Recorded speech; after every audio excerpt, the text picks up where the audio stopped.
창세기 3장 11절부터 15절까지 시작. 이르시되 누가 너의 벗었음을 내게 알렸느냐? 내가 내게 먹지 말라 한 그 나무 열매를 내가 먹었느냐? 아담이 이르되 하나님이 주셔서 나와 함께 있게 하신 여자 그가 그 나무 열매를 내게 주므로 내가 먹었나이다. 여호와 하나님이 여자에게 이르시되 내가 어찌하여 이렇게 하였느냐? 여자가 이르되 뱀이 나를 꿰므로 내가 먹었나이다. 여호와 하나님이 뱀에게 이르시되 내가 이렇게 하였으니 내가 모든 가축과 들의 모든 짐승보다 더욱 저주를 받아 배로 다니고 살아있는 동안 흙을 먹을지니라. 내가 너로 여자와 원수가 되게 하고 내 후손도 여자의 후손과 원수가 되게 하리니 여자의 후손은 내 머리를 상하게 할 것이요 너는 그의 발꿈치를 상하게 할 것이니라 하시고. 네, 아멘. 오늘은 좀 길죠. 본문이 긴데 한 두어 시간 해야 될 것 같은데요. 겁먹지 마시고. 자, 오늘 창세기 3장 11절 한번 다시 보겠습니다. 이르시되 누가 너의 벗었음을 내게 알렸느냐? 내가 내게 먹지 말라 명한 그 나무 열매를 내가 먹었느냐? 여기서 이제 두 가지를 질문하고 있습니다. 첫 번째는 누가 벗었음을 내게 알렸느냐? 하나님이 지금 아담에게 질문하고 있는 거예요. 근데 누가 벗었음을 내게 알렸느냐라고 왜 질문했을까요? 누가 알려준 건 아니죠. 그렇죠? 아담과 하와가 열매를 먹고 나서 바로 벗었음을 알게 되었다고 그랬잖아요. 근데 주님은 지금 하나님은 그걸 누가 알려줬니? 이 질문이거든요. 그러니까 이건 별거 아닌 것 같으면서도 이 질문 속에는 굉장한 진리가 숨어 있는 거예요. 누가 벗었음을 내게 알렸느냐? 누가 알려준 건 없거든요, 사실. 그러니까 이런 질문이에요. 너 스스로 그걸 알았지? 너 스스로 알은 거니? 아니면 하나님이 알려주셔서 안 거니? 이런 질문이에요. 이게 대단히 중요한 거예요. 자기 스스로 알게 된 것은 한마디로 말하면 뭐예요? 꽝이라는 거예요. 하나님이 알게 해주셔서 아는 것이 진짜라는 거예요. 그러면 지금 아담과 하와가 이 벗었다, 자기들이 벗었다라고 하는 것을 알았다고 했잖아요, 자기가. 그런데 어떻게 안 거냐가 이제 중요하겠죠. 그렇죠? 자기들이 벗었다라는 것을 알았는데 하나님이 정말 가르쳐줘서 알았다면 그 벗은 것이 뭔지를 알았을 텐데 자기 스스로 그걸 알았다면 분명히 잘못 알고 있었을 거라는 그런 얘기예요. 그러겠죠? 네. 그러면 아담과 하와가 벗었음을 알고 나서 바로 취한 행동이 뭐였어요? 무화과 나무 잎으로 치마를 만들어서 입은 거죠. 그게 뭐라고 그랬어요? 무화과 나무를 엮어서 만들어서 그 띠를 두른 거거든요. 치마도 아니고 띠. 그게 뭐라고 그랬죠? 그 의미가. 그게 율법의 행위라고 그랬잖아요. 율법의 행위로 자기의 그 수치를 가려보겠다고 하는 거란 말이에요. 그러니까 자기가 벗었다라고 하는 부분은 어떤 거였냐면 그 율법으로 행해야 하는 그 행함이 없다라는 것을 알게 된 거예요. 쉽게 말해서. 조금 더 쉽게 설명하면 이런 거예요. 우리가 교회를 가면 교회 생활을 하게 되잖아요. 말씀을 배우죠? 말씀을 배우면 반드시 일어나는 일들이 있어요. 교회에서 요구하는 것이 있단 말이에요. 그럼 그걸 따라가게 되죠. 따라가는데 남자들 같으면 술 먹고 담배 피고 뭐 이런 거죠. 도박 좋아하는 사람 도박 이런 것들이 말씀에 의해서 보니까 그게 나쁘다라는 것을 알게 된단 말이에요. 그렇죠? 교회 가기 전에는 그거 몰랐는데, 자유로웠는데 가서 들으니까 그게 나쁘다라는 것을 자기가 알게 된 거예요. 그러니까 그걸 안 해야 되잖아요, 이제. 예? 나쁜 것은 안 해야 되고 해야 할 것을 안 했으면 그걸 또 해야 되잖아요. 그러니까 그게 다 행위고 율법이란 말이에요. 그것을 그동안에는 내가 그걸 안 했구나라는 것을 알게 된 거잖아요. 그 행위를 안 했잖아요. 그게 벗은 거란 말이에요, 그게. 그러니까 그 행위를 자기가 못했으니까, 그동안에 못했으니까, 아, 나는 죄 속에서 살았구나. 이렇게 알게 될 거 아니에요. 응? 그게 죄였구나. 알게 됐죠? 그러면 그게 벗었다라는 거예요, 그게. 그럼 누가 알려준 거예요, 그것은? 율법이 알려줬죠. 나도 율법이거든요. 사람이라는 게 율법으로 태어나는 거예요. 그러니까 결국은 자기가 깨달은 것이 되는 거예요, 그게. 응? 그러니까 아담과 하와가 그 눈이 밝아져서 깨달았다고 하는 것이 바로 그런 거였었어요. 율법의 기준이 생겨버린 거예요. 그래서 그 기준에 못 미친 삶을 살았다고 하는 것이 벗었다라고 자기가 스스로 그렇게 평가를 한 거란 말이에요. 그래서 바로 무화과나무 잎으로 띠를 만들어서 입었다라고 하는 의미는 이게 진리지, 예? 라고 생각을 하고 그렇게 행동을 옮긴 거예요. 그게 뭐예요? 오늘날 열심히 쌓는 거잖아요. 열심히 쌓는 거. 뭘로 열심히 쌓아요? 행위로 쌓죠? 예를 들면 기도를 쌓아야 되잖아요. 새벽 제단을 쌓는다고 그러잖아요. 새벽 제단. 또 이제 조금 더 한술 더 뛰면 1000번제? 1000번제? 1000번제. 기도만 하는 게 아니죠, 그건. 이렇게 이제 봉투도 이렇게 들어가면서 하잖아요. 그런 것들이에요. 그러니까 예배도 쌓는 개념으로 생각을 하거든요. 하늘에 쌓으라고 그러니까 그렇게 또 알아듣고선 기도를 열심히 쌓고 봉사를 열심히 하고 예배를 열심히 드리고 그런 것들이에요. 그러니까 그 기준이 생겨버린 거예요. 그렇게 열심히 하면 어떻게 된다고 생각하는 거예요. 하나님이 옳게 여기고 자기에게 복 주실 거라고 생각을 하잖아요. 응? 그러니까 그렇게 알면은 안 된다고 하는 것을 지금 설명하고 있는 거죠. 그러니까 하나님의 그 질문 속에는. 그러니까 반드시 하나님이 알려주는 그 알므로 알아야 된다라는 것을 말씀을 하시는 거란 말이에요. 그러니까 하나님이 알려주시는 걸 안다라는 것은 내 겉사람이 죽지 않고서는 그건 알 수가 없어요.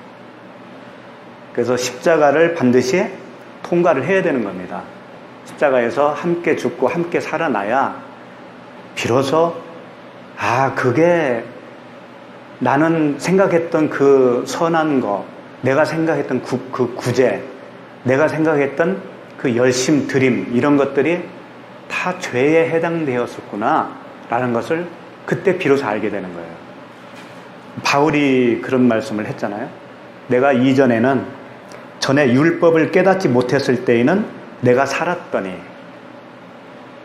자기가 율법을 열심히 지켰어요. 율법의 의로는 흠이 없을 정도로 그렇게 열심히 지켰는데 그때는 잘했다고 생각을 했단 말이에요. 그게 바로 지금 아담과 하와의 입장이에요. 그게 율법을 깨닫지 못했을 때에는 내가 살았더니, 열심히 지키면 죄인이 아니라고 생각을 한 거죠. 그래서 그걸 살았다라고 표현하는 겁니다. 그런데 계명이 이름에 죄는 살아나고 나는 죽었도다. 이 계명이 이르렀다는 것은 정말 십자가를 통과했다라는 얘기예요. 그 생명의 계명은 뭐예요? 사랑이란 말이에요. 사랑. 그 사랑이신 그리스도의 사랑을 받게 된 거예요. 그러고 보니까 지금까지 했던 모든 그 종교적인 그 모든 삶이 헛것이었구나. 그게 하나님과 원수의 삶이었었구나 라고 하는 것을 깨닫게 된 거예요. 그때 가서. 그러니까 우리가 그러면 이렇게 생각하잖아요.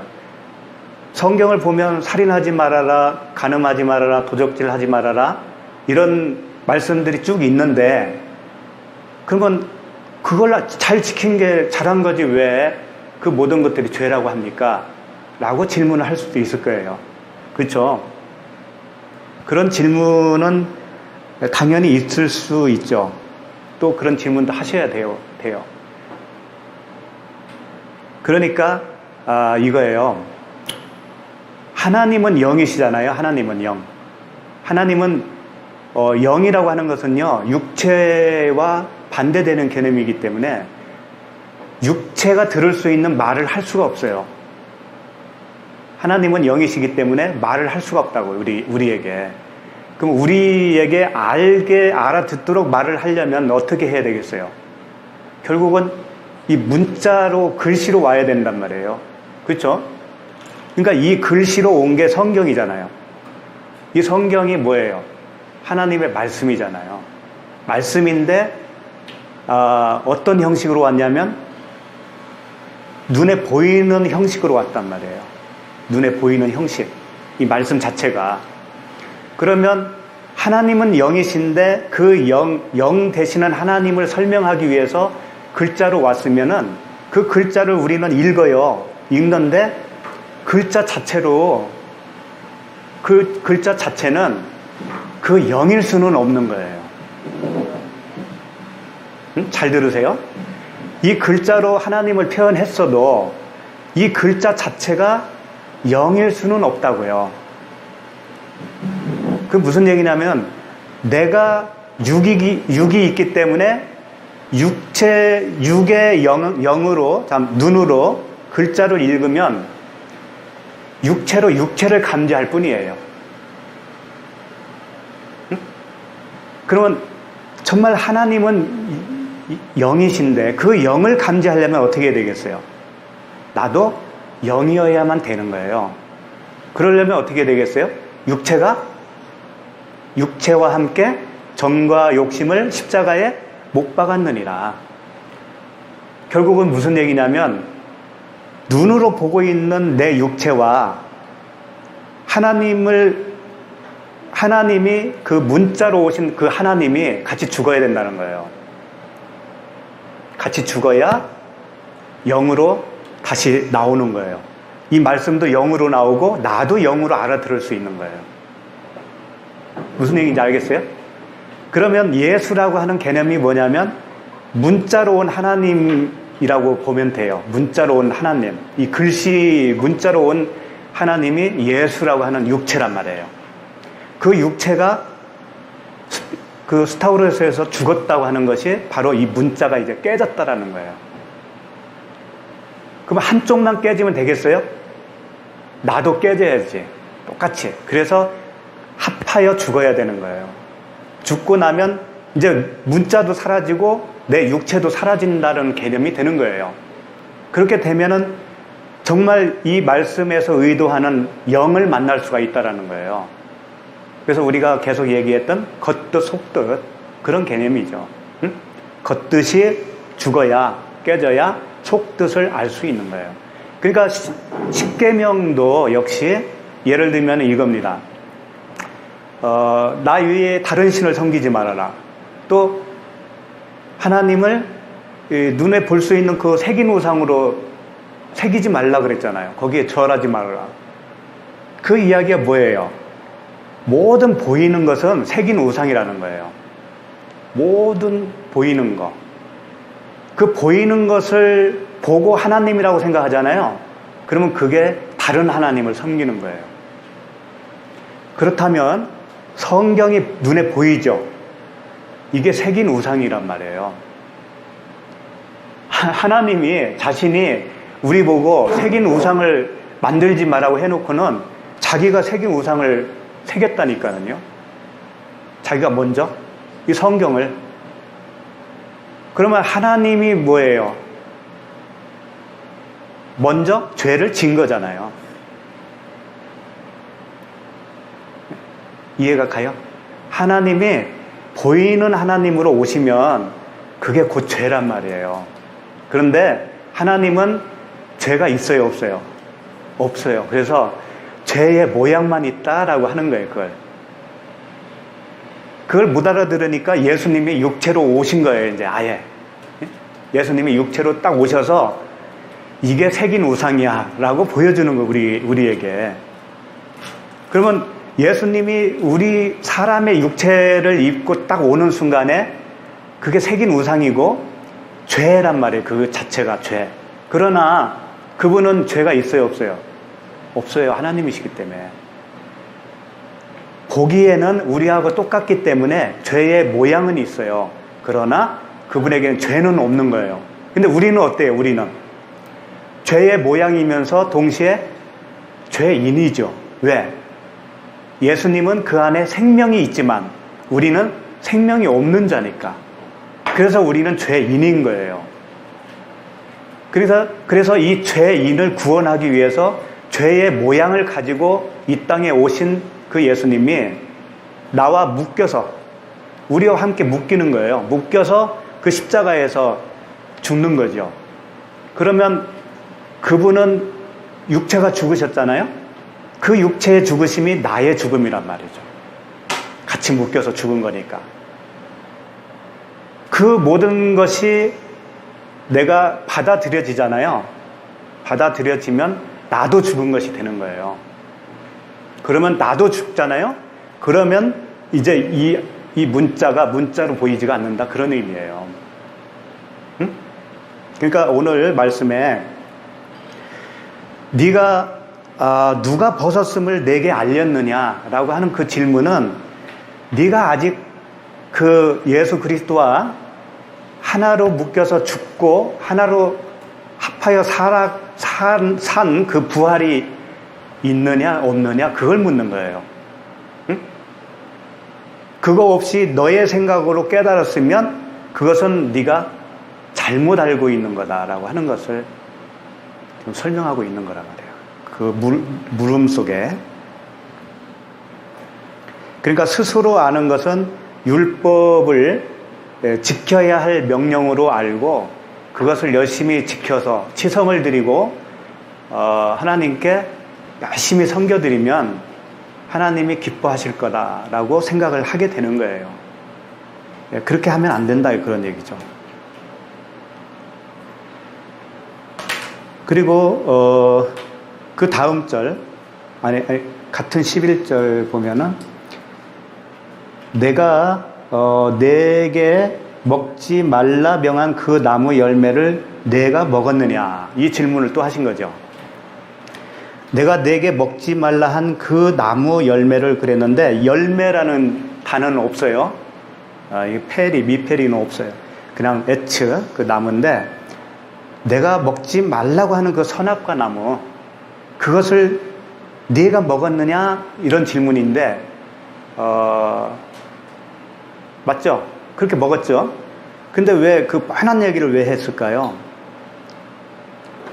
이게 내가 먹었느냐, 이 말씀이 이렇게 질문 형식으로 우리는 이렇게 들리죠. 근데 사실 그게 아니고, 내가 먹었다라고 하는 그 단어, 먹었다라고 하는 단어는 아칼이거든요. 아칼, 먹다, 아칼인데 여기에 보면 아칼타 이렇게 돼 있어요.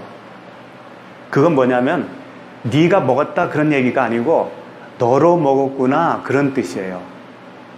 그러니까 생명나무를 너로 먹었구나, 그런 뜻이거든요. 그 뜻은 이런 거죠. 그 생명나무 자체가 아담과 같은 존재라는 거예요. 응? 그 여자와 같은 존재. 그러니까 그 생명나무를 너와 똑같으니까 그걸 너로 먹었구나, 이렇게 설명을 할 수가 있는 거예요. 그러니까 이겁니다. 우리가 말씀을 보잖아요. 말씀이 생명나무이면서 선악과 나무죠. 이걸 보면서 섭취하는 그 양식으로 섭취할 때 지금 아담이 어떻게 한 거냐면 자기 수준으로 똑같이 그걸 먹었다, 그런 얘기예요. 응? 자기가 육체로 있으니까 말씀도 육체로 먹었다, 그런 얘기예요. 영으로 먹어야 되는데 육체로 먹은 거예요. 그렇지. 겉뜻으로 먹었다, 그런 얘기예요. 그러니까 그것은 너와 똑같은 거야, 그게. 그런 얘기예요. 그러니까 살인하지 말아라 라고 하면, 살인하지 말아야지 하면서 살인 안 하잖아요. 그러면 나 열심히 이거 잘 지켰어. 그러니까 나는 죄인이 아니야? 라고 생각하는 거. 그렇게 말씀을 받아들였단 말이에요. 그것은 육체적인 자기와 똑같은 수준이라는 거예요, 그게. 지금 그 얘기를 하는 거예요. 그러니까 내가 내게 먹지 말라고 명한 그 선악과 나무를 너로 먹었구나. 너와 똑같은 수준으로 그걸 먹었구나. 이렇게 얘기하신 거예요. 그러니까 베드로 후서 2장 22절에는 이런 말씀이 있어요. 참된 속담에 이르기를 개가 그 토하였던 것에 돌아가고 돼지가 씻었다가 더러운 구덩이에 도로 누웠다 하는 말이 그들에게 응하였도다. 이런 말씀이 있어요. 그러니까 자기가 토하고 그걸 다시 먹는 꼴이 된 거죠. 성경을 섭취한 게 그런 거예요. 우리도 과거에 다 그랬어요. 그 건너오기 전에는 이랬다고요. 이걸 보면서 다 그 문자적으로 해석을 하고 그렇게 해석을 하니까 결국 인본주의가 되잖아요. 응? 사람 잘 살아가는 어떤 지혜로만 이걸 활용을 하잖아요, 말씀을. 그걸 그렇게 되면은 그게 창녀라고 하는 거예요, 그걸. 창세기 12절로 갑시다. 12절로. 12절 한번 읽어볼까요? 시작. 아담이 이르되 하나님이 주셔서 나와 함께 하신 여자 그가 그 나무 열매를 내게 주므로 내가 먹었나이다. 자, 이제 아담이 대답을 했어요. 응? 근데 첫 번째 물으면 대답 안 했어요. 그쵸? 누가 알려줬냐? 그 말에 대해서는 대답 안 했어요. 그리고 이제 아담이 이르되 하나님이 주셔서 나와 함께 있게 하신 그 여자가 나에게 주어서 내가 먹었다. 이제 핑계를 대는 거잖아요. 핑계를 대는 거예요. 근데 여기서 하나님이 주셨다고 그랬는데 하나님 자는 없어요. 그 엘로힘이 없다고요. 그러니까 이건 의역을 한 거예요. 그 단어가 어떻게 되어 있냐면 주다라고 하는 단어는 나탄이에요. 나탄이라고 하는데 나타타 이렇게 되어 있어요. 나탄은 나탄이에요. 주다 그런데 네가 주었다 그런 얘기예요. 그러니까 아담이 이르되 네가 주어서 이렇게 된 거죠. 네가 주어서 나와 함께 있게 하신 그 여자 이렇게 되는 거예요. 그러니까 당신이 주었으니까 하나님이 주었다는 말도 되기는 돼요. 예? 말이 되니까 하나님이라고 이렇게 번역을 해 놓은 거예요. 그러나 원어 그대로 가면 하나님이라는 단어를 사용하지 않고 그냥 당신이 주어서 이렇게 한 거라고요. 네가 주어서 이렇게. 왜 그럴까요? 왜 이런 단어를 쓸까요? 같은 급이라도? 어? 같은 아담하고 하나님이 같은 급? 그렇지, 원망이 있는 거예요. 그렇지, 원망이 있는 거예요. 경외심이 없어진 거예요, 경외심이. 예? 아담은 예수님을 기대하고 있는 거잖아요. 예. 그런 거예요. 그렇지만 지금은 뭐예요? 그 여자가 지은 죄를 같이 공범이 되었잖아요. 그러니까 죄인의 입장에 쓴 거지. 그러니까 우리를 지금 대변하고 있는 거예요. 여기서는. 그거 잘 캐치를 하셔야 돼요. 그래서 아담은 지금 일부러 하나님이라는 말을 안 쓰면서 당신이 주어서 함께 하게 한 그 여자라고 하면서 그 원망을 하는 거예요. 원망을 하면서 하나님께 대한 어떤 판단을 내리는 거예요. 당신이 안 줬으면 이런 일도 없지. 말하자면 그런 거잖아요. 판단을 하는 거예요. 똑같네요, 우리가. 그렇죠. 우리 사람이 선악과를 만들어놔가지고 증언시켜서 사람이 일반적으로 말을 많이 그렇죠. 그것뿐만 아니고 우리에게 일어나는 모든 일들이 있잖아요. 좋은 일이 일어나면 이건 은혜고 안 좋은 일이 생기면 어떻게 돼요? 엉망이죠. 하나님 당신이 이렇게 나온단 말이에요. 우리도 하나님 자를 뺀다니까 그때는 직접적인 표현은 안 하지만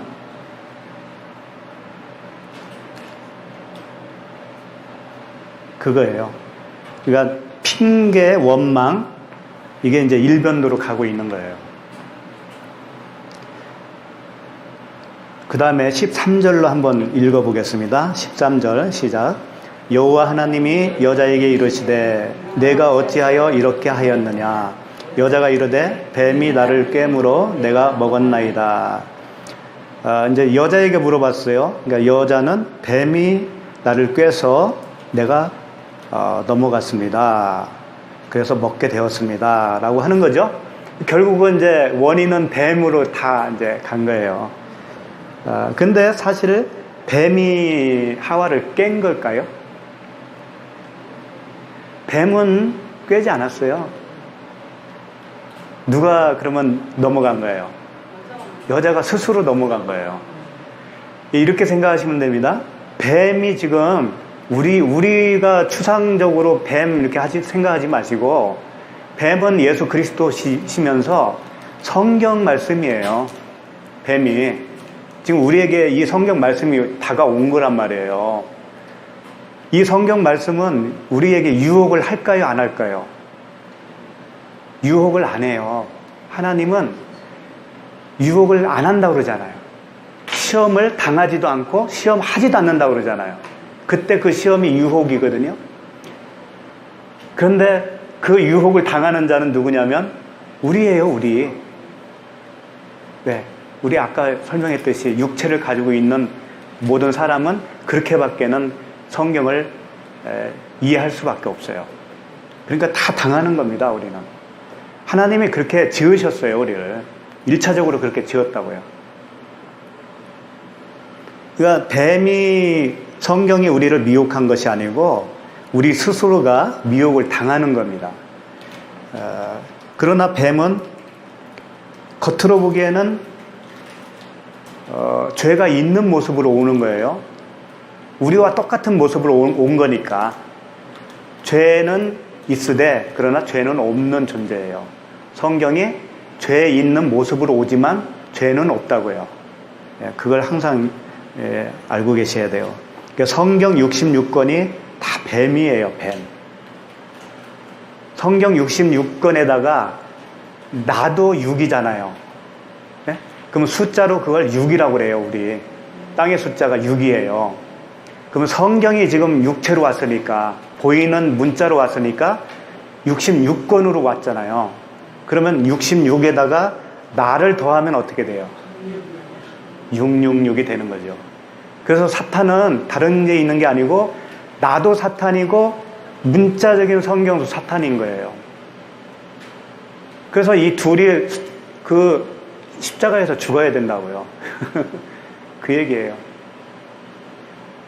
그러니까 문자적으로 온 성경이 예수님이란 말이에요. 육체로 오신 예수님. 응? 그분은 죽으셨잖아요. 그분과 내가 죽으면 끝나는 거죠, 이제는. 이제 영으로 볼 수 있는 거예요. 그때 가서는. 자, 14절로 넘어갈게요. 오늘 속도가 좀 빠르죠? 자, 여호와 하나님이 뱀에게 이르시되 내가 이렇게 하였으니 내가 모든 가축과 들의 모든 짐승보다 더욱 저주를 받아 배로 다니고 살아있는 동안 흙을 먹을지니라. 자, 이제 뱀이 다 뒤집어 쓰잖아요. 당연히 그렇게 하기 위해서 스토리가 그렇게 짜여져 있는 겁니다. 뱀은 우리를 대신해서 죽어야 할 그 예수 그리스도니까. 그 녹뱀이 들린 것처럼 모세가 광야에서 뱀을 든 것 같이 인자도 들려야 하리니. 이제 오늘 좀 14절 말씀이 봐봐요. 어서 오세요. 이렇게 반가울 수가.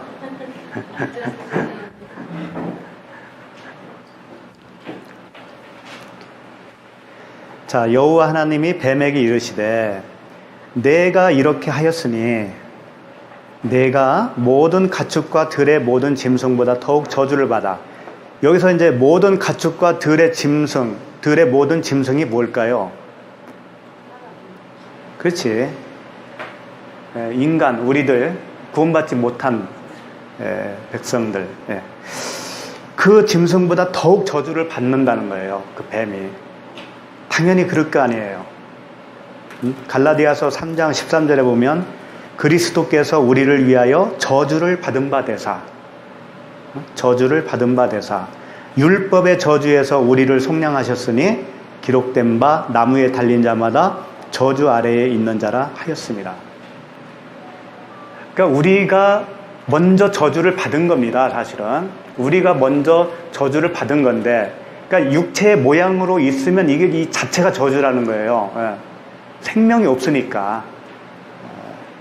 그러니까 이제 참 이런 말을 물어보면은 대답하기가 조금 난감하기도 해요. 왜 그러냐면 너무 무자비하게 들릴 수가 있으니까. 무슨 얘기냐면 하나님이 사랑의 하나님이면 왜 그 많은 사람들이 믿지 않고 죽느냐 이거지. 그 죽는 걸 왜 방관하냐 이거지. 하나님이.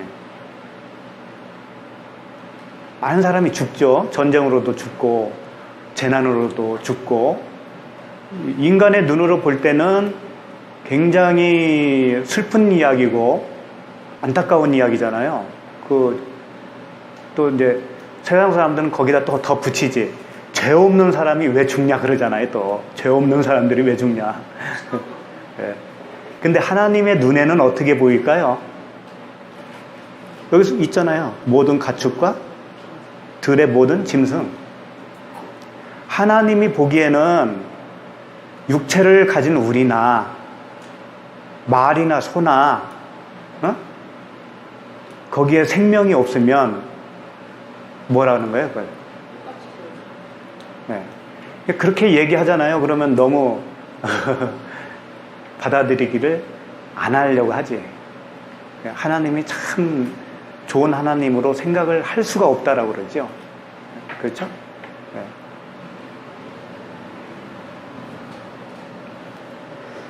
그런데 우리는 그렇게 심판을 받지 않으면 결단코 그 영의 그 푸니마라고 이제 영이 될 수가 없어요.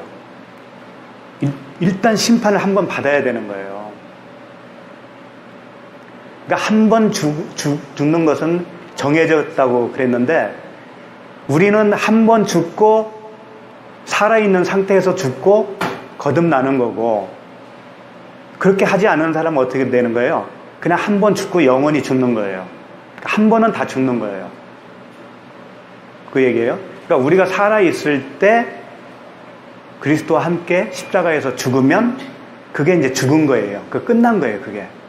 그러면 그 다음에는 죽음이 없어요. 그럼 육신이 죽는 건 뭐냐? 그때는 죽는다 하는 게 아니에요. 장막을 벗는다. 장막을 벗는 거라니까? 이 껍데기를. 뱀이 껍데기를 벗죠. 뱀이. 그거하고 똑같은 거예요. 껍질을 벗었는데 진짜는 그대로 있잖아요. 껍데기는 벗어서 던지고. 그러니까 예수님이 십자가에서 그 뱀의 껍질을 벗긴 거죠. 자기 육체를 죽인 거죠. 그리고 그 안에 있는 그리스도로 부활하신 거죠. 우리도 마찬가지예요. 함께 죽고 함께 부활하는 거란 말이에요. 그래서 그 가축이나 들짐승 같은 우리보다 더욱 저주를 받는다는 거예요. 왜? 저주받은 우리를 살리기 위해서. 그렇게 저주를 받아서 배로 다니고 살아있는 동안 흙을 먹을지니라. 이게 무슨 뜻일까요?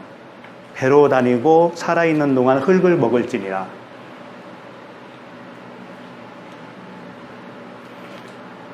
이게 이제 이걸 뭐 생물학자들이 그러잖아요. 원래 뱀은 4발 달렸는데 그게 이제 저주를 받아가지고 봐라 이렇게 저주받았다고 지금 하잖냐 성경에. 그러니까 당연히 배로 기어 다니려면 그 다리가 없어져야 되지 않냐. 그러면서 그렇게 이제 설명을 해요. 그런 내용일까 이게? 그건 아니겠죠. 예. 그러니까 배로 다닌다라는 것은 뭐냐면 우리가 배로 다니고 있는 거예요. 예? 주님이 저주 받았다라는 것은 내가 저주 받았다라는 거고, 우리가 먼저 받았기 때문에 나를 살리기 위해서 자신이 저주를 받을 수밖에 없잖아요. 우리는 배로 지금 기어다니는 존재예요. 그게 무슨 뜻이겠어요? 배가 뭐예요? 그 육체에 생명이 있는 것이잖아요. 그래서 그런 말이 있죠. 그 빌립보서 3장 19절에 이런 표현을 하죠. 그들의 마침은 멸망이요 그들의 신은 배요. 그렇게 그 거듭나지 못하고 사는 모든 인간은 이렇다는 얘기예요. 그들의 마침은 멸망이라는 거예요. 그들의 신은 배요. 그들의 삶 자체가 그 배를 위해서 살았다라는 거지. 응? 그 영광은 그들의 부끄러움에 있고 땅의 일을 생각하는 자라. 온통 땅의 일에만 매여서 사는 자들의 그 상태가 자기 생명을 위해서만 살잖아요. 배를 위해서 살잖아요. 먹고 사는 문제. 그거예요. 그렇게 살고 있는 인간의 모습을 배로 기어다닌다 이렇게 이제 표현을 한 거예요. 그러니까 그 배로 기어다니는 우리를 구원하려니 그 육체로 오신 예수께서 우리의 모습 똑같이 기어다니는 그 형상으로 지금 표현을 한 거란 말이에요. 그러면서 뭘 먹는다? 흙을 먹는다. 살아있는 동안 흙을 먹는다. 그랬잖아요. 우리가 흙이잖아요. 우리가 흙이고 우리를 먹어요. 먹으면 우리는 이제 그 안에 삼킨 바 될 거 아니에요. 그래야 묶여지는 거잖아요. 예? 그렇게 해서 묶여지면 장대에 매달리는 거 아니에요. 그러면 나와 그 예수 그리스도와 함께 묶여져서 거기서 같이 죽는 거잖아요. 그거예요. 그걸 그러면 먹으려면은 이제 오늘날 어떻게 되는 것이 먹는 걸까? 예수님과 우리와 무슨 관계가 있어야 되잖아요. 예수님이 나를 물어야 될 거 아니에요.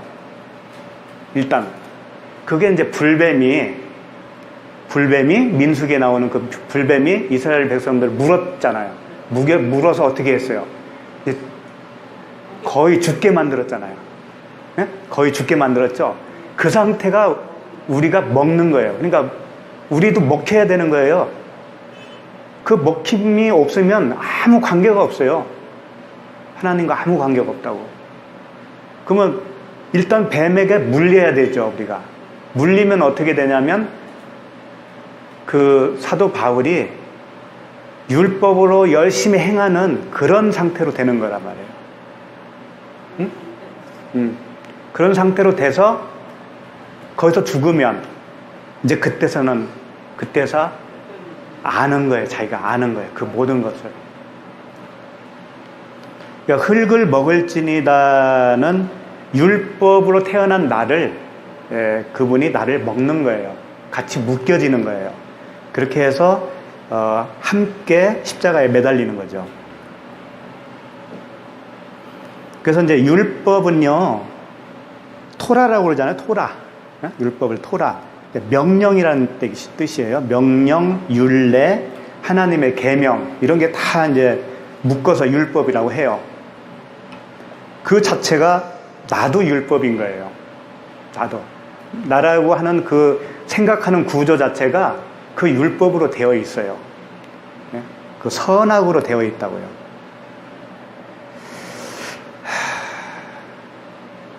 자, 여기서 생각할 게 이제 지금까지 쭉 설명해 왔으니까 죄가 뭔지 이제 알겠죠. 죄가.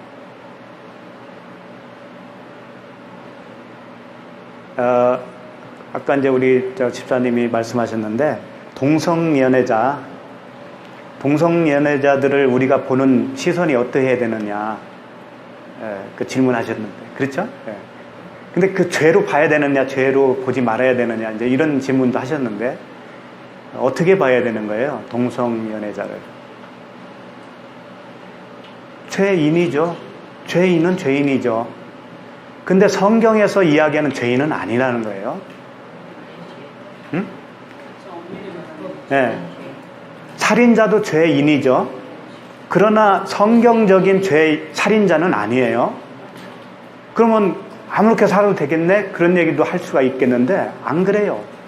이 세상에서는 이 세상의 법에 의해서 살아갈 수밖에 없는 거예요. 사람 죽이면 살인자로서 심판을 받는 거예요. 또 동성연애자로서 살아가면 사람들한테 지탄을 받아요. 지탄을 받는 게 당연하죠. 그게 법적으로 어떤 그 걸림이 된다면 그 법에 또 심판을 받아야 되는 거예요. 그것은 세상 법에 그냥 남겨놓는 거지, 하나님과 관계 속에서 죄라고 하는 개념은 그런 게 아니라는 거예요. 결코 그런 게 아니라는 거예요. 그러니까 동성연애자가 그냥 예수 안 믿고 죽는 거나 그냥 그 일반적인 부부 생활을 하는 사람들이 예수 안 믿고 죽는 거나 뭐가 달라요? 똑같지? 그럼 죄라고 하는 개념을 좀 다른 각도에서 한번 보고 넘어가려고 그래요. 요한 1서 1장 8절을 한번 봅시다. 한번 찾아보세요. 이거 찾아보는 게 좋아. 요한 1서 1장 8절. 성경 말씀은 우리를 이렇게 혼돈에 빠지기 쉬운 말씀들이 많아요. 이렇게 이제 함정이죠, 함정. 이 요한 1서 1장 8절, 9절 이 말씀은 우리 개신교라고 그러죠. 전통 개신교는 이걸 자범죄로 설명을 해요. 여기서 나오는 죄를 자범죄를 설명하고, 또 이제 구원파 같은 경우는 자범죄가 따로 있는 게 아니다. 원죄가 해결되면 다 해결되는 거다라고 이렇게 이제 반박을 할 때, 이 개신교는 아니 그 개혁 우리 전통 교회에서는 이 구절 말씀 가지고 반박을 해요. 이게 자범죄라고 하면서 반박을 하는 거예요. 당신들이 잘못됐다 하는 거예요. 근데 둘 다 잘못됐어요. 알고 보면. 자, 한번 읽어볼게요. 한번 읽어봅시다. 1장 8절. 만일 우리가 죄가 없다고 하면 스스로 속이고 또 진리가 우리 속에 있지 아니할 것이요. 여기까지. 그러니까 만일 우리가 죄가 없다고 하면 스스로 속인다는 거예요. 여기서 이제 죄는 하말티아. 똑같아요. 죄는 죄예요. 죄가 없다고 말하면 스스로 속이고 또 진리가 우리 속에 없다라는 거예요. 그러면 이 말씀 자체가 어떻게 대개는 받아들이냐면, 내가 잘못한 거 있잖아요. 잘못한 거. 어떤 사람에게 잘못한 거. 또는 이게 하나님께도 잘못한 걸 거야. 맞아. 그러면서 이제 교회에 나오면 이렇게 회개한다고 하면서 기도하잖아요. 자백하잖아요. 자백. 자백.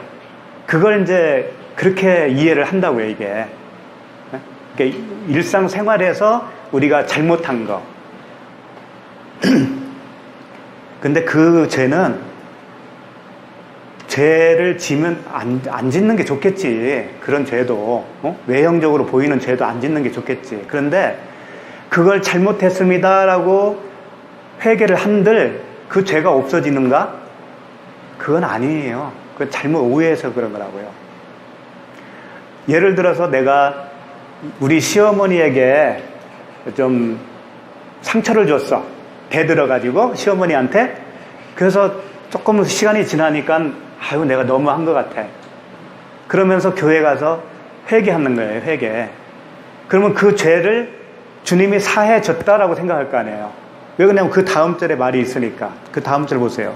만일 우리가 우리 죄를 자백하면 그는 미쁘시고 의로우사 우리 죄를 사하시며 우리를 모든 불의에서 깨끗하게 하실 것이요. 예? 분명히 자백하면 깨끗하게 해주신다고 그랬어요. 근데 만약에 내가 잘못한 게 있는데 자백하기 전에 죽으면 어떻게 되는 거예요? 그건 깨끗하게 안 되는 거잖아요. 그렇잖아요. 여기 보면 자백하면이잖아요. 자백하면 그는 미쁘시고 의로우사 우리 죄를 사하시고 사하시며 우리를 모든 불의에서 깨끗하게 해주신다는 거예요.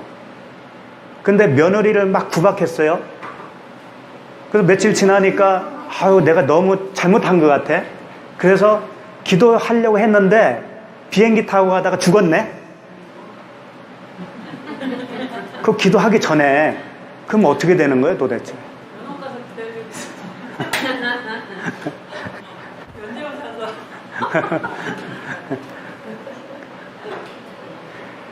그래서 이제 교리는 원죄 자범죄를 나눠요. 원죄 자범죄. 자범죄는 우리가 살아가면서 잘못하는 거 자범죄다라고 하는 거고, 원죄는 뭐예요? 아담이 지은 죄를 물려받아서 우리가 원죄가 있는 것이다. 네. 예. 근데 성경은 그렇게 나누지 않는다는 거예요. 하나님과 하나가 안 되면 그게 다 죄예요. 예? 그리고 살아가면서 짓는 죄, 외형적으로 나오는 죄들은 그건 그 죄의 공작에서 나오는 현상에 불과한 거예요. 그거 자른다고 해서 되는 게 아니란 말이에요. 뿌리가 잘려야지. 뿌리가 뽑혀야지. 뿌리가 뽑히는 게 뭐예요? 육체와 함께 정과 욕심이 십자가에 못 박혀 죽는 거예요. 그게 뿌리가 뽑히는 거지. 그것이 안 되면 소용없는 거란 말이에요. 아무리 착하게 살아도. 아무리 잘못했습니다. 하나님 용서해 주세요. 해도 소용이 없단 말이에요. 그것은 자기가 스스로 깨달은 죄의 모습이에요. 아까 그랬잖아요. 누가 그 벗은 것을 알려주더냐? 네 스스로 그거 벗었다고 생각한 거 아니니? 그거예요. 그렇게 생각하면 그게 다 죄라고 하는 거예요. 그러면 이건 무슨 얘기냐 도대체 이 요한일서에 만일 우리가 죄가 없다고 말하면 스스로 속이고 또 진리가 그 속에 없다라고 하는 것인데 이게 무슨 뜻이란 말이에요? 이미 설명을 다 했어요. 이미 뭐냐면 이렇게 눈에 보이는 육체의 모습을 가지고 있는 거 있잖아요. 나라고 하는 사람이 그 상태가 죄라는 거예요. 왜 그러냐면 죄라고 하는 것은 관역을 빗맞았다라는 뜻이라고 그랬죠. 하마르티아가. 그 관역은 예수 그리스도예요. 예수 그리스도라고 하는 관역에 맞출 그 존재는 하나님밖에 없어요. 그 관역에 정확하게 맞출 그 존재는 하나님 자신이에요. 그래서 창으로 어디를 찔렀어요? 옆구리를 찔렀죠. 그게 관역을 맞춘 거란 말이에요. 예수 그리스도, 육체로 오신 예수 그리스도를 창으로 찔렀죠. 하나님 자신이 자신을 찌른 거예요, 그게. 응? 그것은 관역을 맞춘 거라고요. 우리는 다 빗맞춰요. 그 알아보지 못하거든요, 예수 그리스도를. 그러니까 육체로 있는 너가 관역을 빗맞추고 있는 그냥 죄라는 거예요. 그리고 문자로 있는 이 성경이 그냥 그 표면적으로 읽혀지고 있는 이 성경 말씀이 죄라고 하는 거예요. 그래서 9절의 말씀이 이런 말씀을 한 거예요. 만일 우리가 우리 죄를 자백하면이라고 있는데 이 자백이 뭐냐면 호몰로게오라고 하는 단어거든요. 호몰로게오 한번 설명한 적이 있을 거예요. 호모, 하나라는 뜻이고 로게오, 로고스에서 나온 말씀이란 말이에요. 그러니까 로고스로 함께 말을 하다 그런 얘기예요. 함께 말을 하다, 동시에 말을 같이 하다 그런 뜻이라고요. 응? 그러니까 자백한다라는 것은 그냥 나 죄인 맞습니다 이렇게 그런 자백이 아니고 이 문자와 내가 똑같다고 하는 것을 자백하는 거예요. 문자로 오는 이 율법의 표면적인 말씀이 죄라고 하는 것을 내가 이제 알아먹은 거예요. 그래서 나도 죄고 얘도 죄다라고 하는 것을 같이 말을 할 수 있는 상태. 이게 자백이라고 하는 거예요. 그렇게 되면 어떻게 된다고요? 모든 불의에서 우리 죄를 사하시고 모든 불의에서 깨끗하게 하실 것이요. 그렇게 호몰로게오, 같이 동시에 말을 하다, 하나님과 동시에 말을 하는 것 자체가 이미 끝난 거란 말이에요. 죄사함이고, 그게 죄사함이고 깨끗해진 거다, 그런 얘기예요. 죄사함은 내가 용서해 주세요, 이게 죄사함이 되는 게 아니고 하나님과 같은 말을 동시에 하는 상태로 되어지는 것이 죄사함이라는 거예요. 그러니까 이렇게 되려면 어떻게 되는 거예요? 내가 죽어야 되는 거예요. 육체와 이 문자가 동시에 육체로 오신 예수와 함께 십자가에서 죽고, 그래야 함께 살아나는 거예요. 그렇게 되면 나는 이제 그리스도와 연합된 자로서 그 옛 사람으로 살아가는 게 아니고, 옛 생각으로 살아가는 게 아니고, 율법으로 살아가는 게 아니고, 그 푸뉴마, 성령, 영으로 살아가는 존재가 되는 거예요. 영으로. 그게 구원이에요. 그렇게 되는 게 구원이에요. 근데 이거를 초창기 신앙할 때 네. 이렇게 신앙 생활을 하다 보면은 지금 하신 말씀이 우리에게 네. 이미 임할 때가 있었어요. 네. 모든 상황을 보면서 그걸 영적으로 이렇게 바라보는 시기가 있었는데 그거를 일반 좀 교회 리더들이나 뭐 그런 분들이 되게 그렇게 하면은 심리비에 빠지거나 뭐 이런 식으로 한다라는 식으로 모든 삶을 영적으로 그렇게 다 네. 해결하면 안 맞아요. 된다라는 식으로 가르치셨거든요, 사실. 맞아요. 사실 이 말씀의 결론은 우리가 모든 부분에서 지금 영으로 살아야 되는 거잖아요. 이 현상에 그러면 내 있는 게 아니고 모든 부분이 다 영적으로 바라봐줘야 되고 영적으로 해결돼야 되고 영적으로 깨달아야 되는 부분이 있는 건데 올바른 길을 가고 있는데 그렇게 이제 가잖아요. 그러면 세상과는 부딪히게 돼 있어요. 그래서 이 좁은 문이라고 하는 거예요. 세상은 우리를 볼 때 반대의 개념으로 볼 수밖에 없잖아요. 그러니까 우리는 세상과 항상 반대의 입장으로 갈 수밖에 없는 거기 때문에 외롭고 쓸쓸한 거라고요, 이 길이. 그래서 이렇게 모이는 거예요. 같은 길을 가는 사람끼리 같은 말을 할 수밖에 없잖아요. 그 외로움, 그나마 그 외로움이 좀 덜 하잖아요. 그러니까 기독교인들 중에 거룩이라는 부분이 있잖아요. 거룩한 하나님.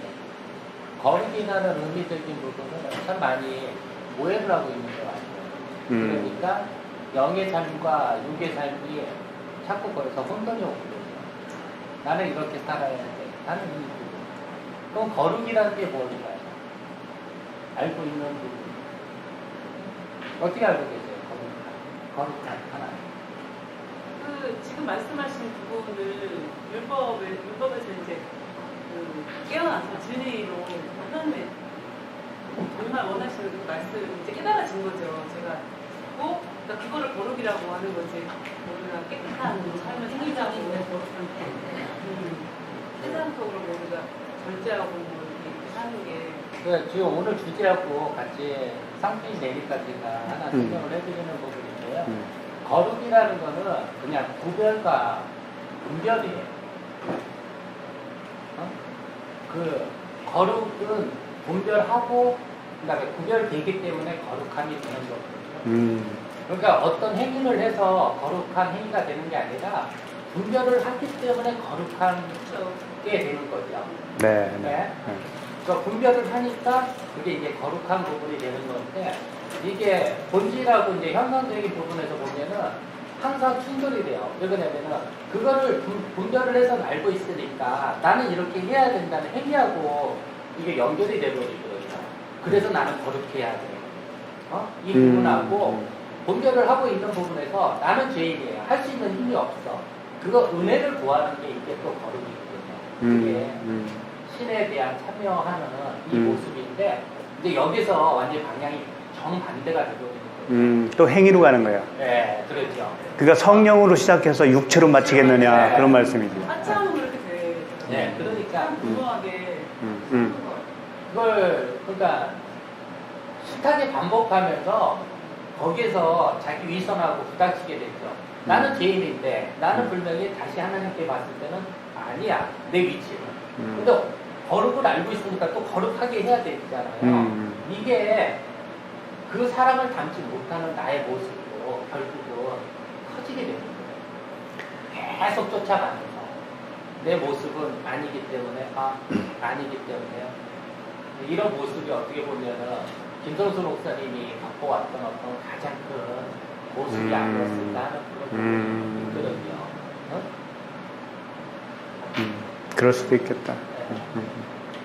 그러니까 어떤 관념이나 어떤 행위가 그런 부분에 대해서 하나님이 저희한테 요구하시는 거는 그런 게 아니거든요. 하나님 마음, 중심의 마음을 알기를 원하시는 거지. 너네가 처음부터 죄인이었는데 어떻게 거룩하게 살 수 있니? 항상 그 메시지를 주고 있는데 우리는 거룩하려고 한다는 거예요. 그 스스로 신이 되려고 하는 거거든요. 그 행위 자체가.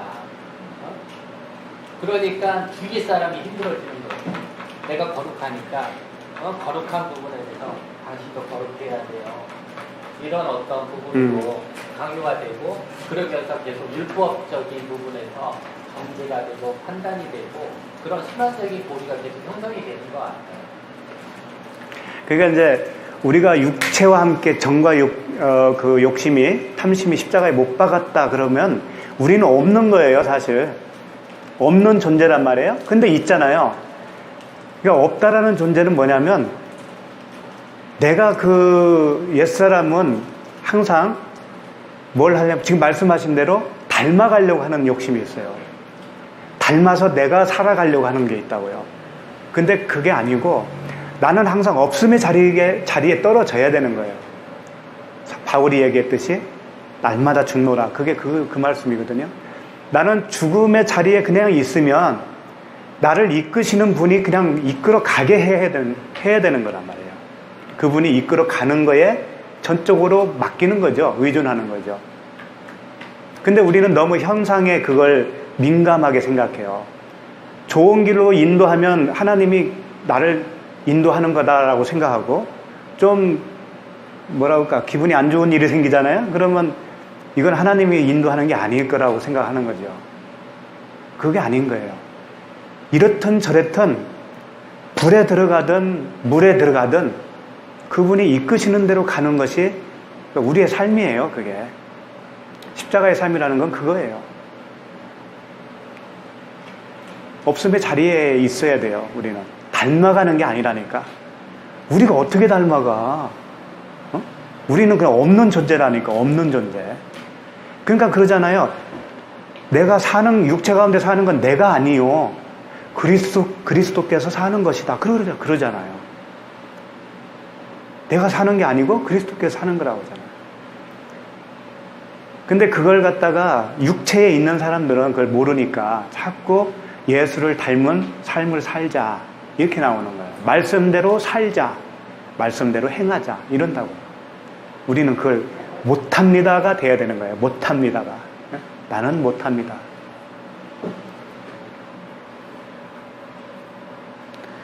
그래서 이제 한 절 또 보고 그 흙을 먹을지니라. 그러니까는 그 뱀의 양식이 흙이라는 얘기잖아요.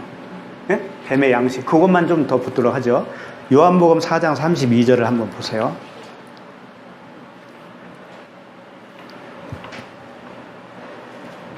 그러니까 뱀으로 오신 우리를 구원하기 위해서 그 뱀으로 오신 예수 그리스도께서 자신의 양식이 있다라고 해요. 그 부분을 말씀하는 건데 4장 32절 이르시되 내게는 너희가 알지 못하는 먹을 양식이 있느니라. 제자들이 뭘 갖다 드렸나? 막 이렇게 그런 질문을 하실 때 그랬어요.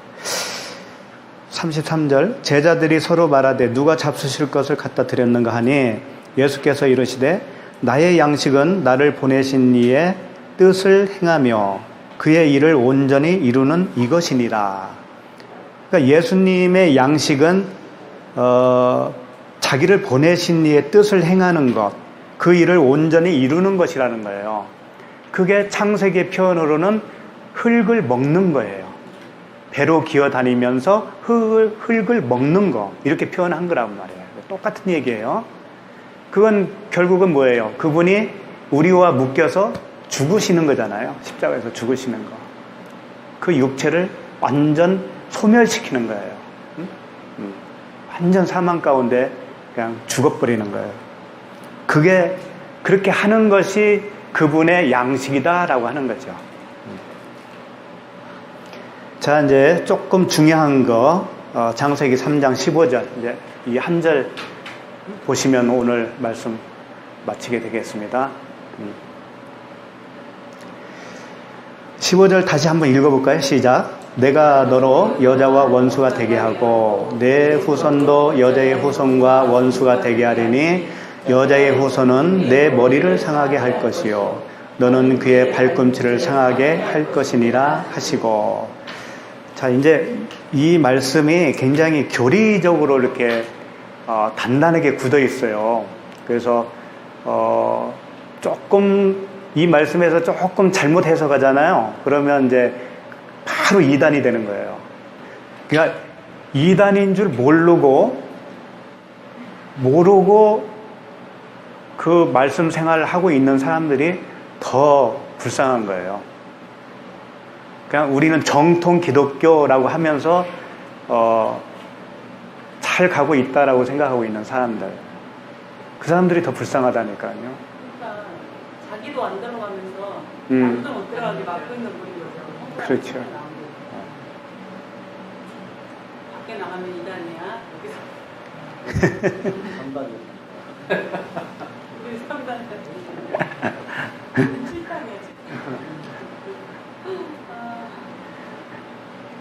자, 이제 15절. 내가 너로 여자와 원수가 되게 하고, 이제 여기는 이제 원어를 조금 더 자세히 보려고 해요. 잘 그냥 들으시기만 하세요. 그리고 원수를 이렇게 시작을 먼저 해요. 히브리어를 보면은 그리고 원수를 놓다 이렇게 먼저 나와요. 워 에이바, 에이바는 에바는 원수라는 뜻이에요. 원수를 아시트 놓다 이거예요. 원수를 놓는다는 거예요. 근데 어디에 놓느냐? 벤카는 뭐냐면 너의 사이 그런 뜻이에요. 그러니까 벤카 우벤 하이샤. 여기까지 보면 어떻게 되냐면은 이샤는 이제 여자죠. 그건 알아먹죠. 하이샤 그 여자와 벤카 너와의 그 사이에 원수를 놓겠다 그런 뜻이라고요. 그러니까 원어로 보면 조금 틀리죠, 뉘앙스가. 그러니까 여자와 그 너는 뭐예요? 뱀이죠. 여기서 이제 너는 뱀이에요. 뱀과 여자가 서로 원수가 된다라는 개념보다도 원어로 보면 어떤 개념이 되냐면 뱀과 여자 사이에 원수를 논다는 거예요. 그 대적자를 논다 이거예요. 그럼 놓으면 어떻게 되는 거예요? 분류가 되는데 서로 또 원수가 되는 거예요. 결국은 그것 때문에 되는 거예요. 가운데 뭐가 놓는 거 그것 때문에 원수가 되는 거라고요. 그게 뭐겠어요? 가운데 놓는 게 그게 문자예요. 문자. 표면적인 말씀을 얘기하는 거예요. 표면적인 말씀 때문에 우리가 하나님을 못 알아듣잖아요, 지금. 그러니까 하나님과 우리가 어떻게 되는 거예요? 원수가 되는 거예요. 그런 개념이에요. 그렇게 보면 좋아요. 그리고 우벤자르 아카. 우벤자르 아카는 뭐냐면 자르는 이제 제라라는 뜻이에요. 씨. 그러니까 너의 씨. 여기서는 후손이라고 돼 있죠. 너의 후손. 뱀의 후손이라는 얘기죠. 여기서는 이제 자르 아카, 우벤 자르 아카. 너의 씨와 그 씨 사이에 너의 뱀의 씨와 여자의 씨 사이에 뭘 둔다? 적의를 둔다. 원수를 둔다. 그런 뜻이에요. 뱀과 여자 사이에도 원수를 두고 뱀의 후손, 뱀의 씨와 여자의 씨와 그 사이에도 원수를 둔다. 그런 뜻이란 말이에요. 그렇게 되면 어떻게 되냐면 그녀는 그런 뜻이에요. 그녀는 여슈프카, 이게 뭐냐면 이제 상하게 할 것이다, 그런 뜻이에요. 무엇을 상하게 하냐? 로시, 머리. 로시가 머리예요. 머리를 상하게 한다. 그녀는 머리를 상하게 할 것이다, 그런 뜻이에요. 그녀는 누구의 머리? 누구의 머리를 상하게 한다? 뱀의 머리죠. 응? 너의 머리니까 뱀의 머리. 그 다음에 워야타, 너는 터슈판노, 이게 무슨 얘기냐면 상하게 하는데 너의 아케부가 뭐냐면 발꿈치라는 얘기예요. 그러니까 뱀은 여자의 발꿈치를 상하게 할 것이다, 그런 뜻이에요. 상하게 한다라는 것은 이제 부순다, 그런 얘기예요. 부숴버리는 거예요. 그런데 이 상하게 할 것이라고 하는 단어가 미완료 시제예요. 미완료 시제. 그 뜻은 뭐냐면 이런 일이 계속 될 거야, 그런 얘기란 말이에요. 한 번으로 끝난다는 얘기가 아니고 계속 될 거야. 지금 우리 시대에도 그런 일이 있고 우리 후대에도 그런 일이 계속 있을 것이다 라고 하는 예언의 말씀이죠. 그러면 이제 여기서 가장 중요한 게 뭐냐면 여자가 뱀의 머리를 상하게 할 것이고 뱀은 여자의 발꿈치를 상하게 한다고 그랬잖아요. 그러면 뱀의 머리는 누구예요? 누구의 머리예요? 그 당시 예수님으로 말하면 예수님의 머리죠. 예? 모세가 광야에서 뱀을 든 것 같이 나도 들려야 하리니, 그랬으니까 예수님 자신이 뱀으로 들린다는 얘기잖아요. 뱀으로 들려서 십자가에서 어떻게 된다는 거예요? 머리가 부서진다는 얘기지. 자기의 죽음을 얘기하는 거예요. 그리고 뱀은 어떻게 한다고요? 여자의 발꿈치를 상하게 한다. 부순다는 얘기가 똑같은 단어예요. 부순다는 것은 똑같아요. 상하게 한다. 그러면 이제 발꿈치가 뭐겠어요? 발꿈치. 발꿈치가 아케부예요. 아케부인데 이 아케부는 어디서 왔냐면 야곱에서 왔어요. 야곱에서 왔어요. 네, 야곱은 태어날 때 어떻게 했어요? 그렇죠. 내가 읽어드릴게요. 창세기 25장 25절인데 먼저 나온 자는 붉고 전신이 털옷 같아서 이름을 에서라 하였고 후에 나온 아우는 손으로 에서의 발꿈치를 잡았으므로 그 이름을 야곱이라 하였으며, 이렇게 돼 있어요. 그러니까 야곱은 에서의 발꿈치를 잡았는데 에서가요 붉고 전신이 털이 있다고 그랬죠. 이 붉다가 뭐냐면은 아담이라는 뜻이에요. 에서는 땅적 존재예요. 그러니까 땅을 기업으로 삼는다 할 때 그 하늘의 땅 말고 이 땅만 위에서 사는 존재, 그 존재의 뒷발꿈치를 잡았다라는 거예요, 야곱이 지금. 그럼 뒷발꿈치가 무슨 뜻이냐면은 그 땅을 딛고 있는 근본을 얘기하는 거예요. 우리가 서 있으면 발꿈치가 가장 힘을 받잖아요. 그런 의미에서 그 발꿈치는 땅을 지탱하고 있는 근본을 얘기하는 거라고요. 그러니까 에서 자체가 그런 존재예요. 땅의 근본. 그 근본되는 그 발꿈치를 붙들고 태어난 애를 야곱이라고 한 거예요. 그러니까 야곱이 야코프.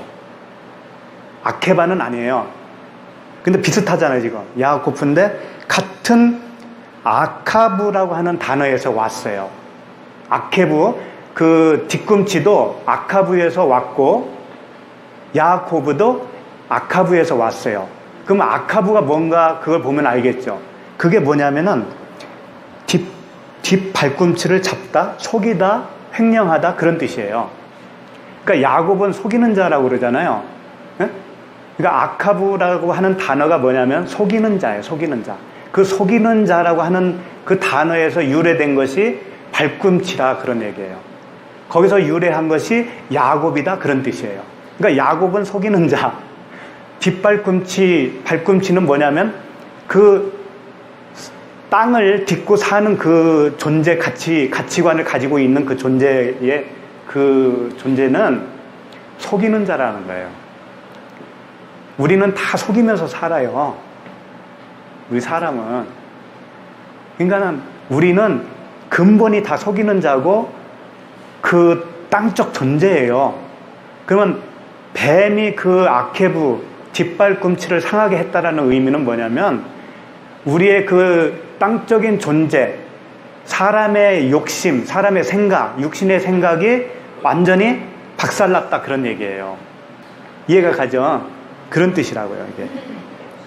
그러니까 예수 그리스도는 머리가 박살나시고 우리는 우리의 이 땅에서의 삶이 박살나는 거예요. 인생이 박살나는 거라고요. 네? 그러니까 인생을 즐기려고 예수 그리스도를 영접하면 어떻게 될까요? 더 괴물이 되는 거예요, 그것은. 그렇죠? 보통은 다 그러고 있어요, 사실은. 근데 우리는 인생이 박살나고 예수 그리스도의 머리가 내 머리로 얹혀져서 그렇게 사는 거죠. 그분이 나의 머리가 되어서 사는 거예요. 그러니까 그분이 인도하는 대로 우리는 그냥 살아가는 거예요. 그게 우리의 삶이에요. 네? 아까도 잘 설명해 주셨는데 거룩한 삶이라는 것이 우리가 인간적으로 생각하는 그 거룩이 아니란 말이에요. 그리스도로 살아가는 게 거룩이에요. 다른 게 아니고. 인간적으로 살아가는 게 거룩이 아니에요. 그리스도로 살아가야 그게 거룩이에요. 그러니까 이런 것들을 설명하기 위해서 그 세례 요한이 있잖아요. 세례 요한. 세례 요한이 왜 머리가 잘리잖아요. 왜 머리가 잘릴까? 그거 좀 궁금했어. 그렇지. 진리를 다 설명하고 있는 거지. 근데 머리를 잘라서 또 어디다 그걸 놔요? 소반. 쟁반이죠, 쟁반에다가. 그런데 똑같은 이름을 가진 자가 또 있죠. 요한. 사도 요한. 네. 그 요한이 그 요한은 하고 이렇게 같이 연결해 주고 있는 거예요. 요한은 같은 요한인데 이렇게 죽어야 이렇게 사랑이 되는 거야. 그걸 가르쳐 주고 있어요. 그 요한이 요한 1, 2, 3서를 썼잖아요. 1, 2, 3서. 사랑의 사도라고 그러죠. 그래서 1, 2, 3서는 그 사랑장이에요. 사랑장. 사랑의 그 말씀이라고요. 그러니까 소반에 담았다라고 하는 것은 그 머리가 성전에 담아놨다. 그런 뜻이에요. 그러니까 예수 그리스도가 머리가 잘리고 그 머리가 우리가 성전이 되어서 그 성전 안에 얹혀지는 거. 그것을 설명하고 있어요. 세례 요한을 통해서. 그래서 부활한 것이 요한 사도가 되는 거예요. 실제 그 인물이야 그런 얘기는 아닙니다. 환생 그건 아니에요. 환생이라고 단어를 써도 그렇게 이해를 하시라 이거예요. 맞죠? 예. 그렇죠. 예, 예. 그러니까 엘리야가 누구로 왔다 그러잖아요. 그 요한. 엘리야가 요한이라고 그러잖아요. 엘리야가 다시 온다고 그러잖아요. 근데 이미 왔다고 그러잖아요. 예수님은. 그게 세례 요한을 얘기한 것이다. 그런 의미예요, 다. 그러니까 세례 요한을 통해서 이렇게 가르쳐 준 것처럼 예수 그리스도가 머리로 잘라지고 그 다음에 다 이루었다라고 그러잖아요. 그분이. 그 말씀 기억나시죠? 잘 아시는 거니까 제가 한번 읽어드릴게요. 요한복음 19장 30절인데 예수께서 신 포도주를 받으신 후에 이르시되 다 이루었다 하시고 머리를 숙이니 영혼이 떠나가시니라 그랬어요. 이제 신 포도주를 마신 후에 이 말씀을 하셨단 말이에요. 다 이루었다. 왜 그랬을까요? 왜 신 포도주를 마신 후에 그랬을까요? 성경에서 예언이 돼 있었잖아요. 예? 예언이 예. 돼 있었으니까. 네, 다 그런 의미도 있는데 떡과 포도주 그 살렘 왕이 뭘 가져왔어요? 아브라함에게 이렇게 왔을 때 찾아왔을 때 아브라함이 조카 롯을 찾아왔잖아요. 그때 살렘 왕 마중 나왔는데 뭘 가져왔어요? 떡과 포도주. 그 떡과 포도주, 예수와 그리스도라는 얘기예요. 응? 예수와 그리스도. 그러니까 알파와 오메가라고 그러죠. 처음과 나중, 시작과 끝이라. 이게 이제 예수 그리스도를 얘기하는 거예요. 그걸 설명하는 게 떡과 포도주예요. 좀 쉽게 설명하면. 그러니까 마지막에 포도주를 이제 받은 후에는 자신의 목이 날아가는 거예요. 자신의 목에 머리를 숙이니 그랬어요. 머리를 숙이니. 숙이니가 뭐냐면 머리 둘 곳이라고 하는 그 단어하고 똑같아요. 클리노라고 하는 단어인데 인자는 머리 둘 곳이 없다. 그런 말씀 하셨죠? 머리 둘 곳. 그러니까 숙였다라고 하는 것은 머리 둘 곳으로 갔다 그런 얘기예요. 그리고 이 숙였다, 머리 둘 곳, 이것을 절하다라고 하는 표현도 가능해요. 뭐냐면 예수님이 우리를 섬기러 오셨다고 그랬잖아요. 그러니까 자신의 머리를 잘라서 우리에게 건네주는 게 섬김이란 말이에요.